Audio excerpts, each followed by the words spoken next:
लातूर जिल्ह्यात अवैध दारू विक्री आणि हातभट्टी निर्मितीविरोधात पोलिसांनी मोठी कारवाई केली आहे। स्थानिक गुन्हे शाखेने 2 वेगवेगळ्या ठिकाणी छापे टाकून तब्बल 89,500 रुपयेचा मुद्देमाल जप्त केला आहे। ही कारवाई पोलीस अधीक्षक अमोल तांबे यांच्या निर्देशानुसार आणि अपर पोलीस अधीक्षक मंगेश चव्हाण यांच्या मार्गदर्शनाखाली पार पडली। पहिली कारवाई मुरुड पोलीस ठाण्याच्या हद्दीतील माटेफळ गावात करण्यात आली।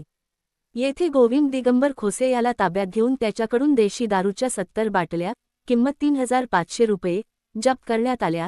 यानंतर मिळालेल्या गुप्त माहितीनुसार माटेफळ शिवारातील तळ्याजवळ दुसरी कारवाई करण्यात आली। या कारवाईत मलकू विठोबा पवार याला अटक करण्यात आली। त्याच्या ताब्यातून 1200 लिटर आंबट रसायन आणि 20 लिटर गावठी दारू असा सुमारे 86,000 रुपयेचा मुद्देमाल हस्तगत करण्यात आला। दोन्ही कारवायांमध्ये एकूण 89,500 रुपयेचा मुद्देमाल जप्त करण्यात आला असून उर्वरित रसायन जागीच नष्ट करण्यात आले। या प्रकरणी दोन्ही आरोपींविरुद्ध महाराष्ट्र दारूबंदी कायद्याअंतर्गत गुन्हे दाखल करण्यात आले असून पुढील तपास सुरू आहे। लातूर पोलिसांची अवैध धंद्यांविरोधातील ही कारवाई सुरूच राहणार असल्याचा इशारा प्रशासनाने दिला आहे। अशाच महत्त्वाच्या अपडेट्ससाठी आमच्या चॅनलला सबस्क्राईब करा।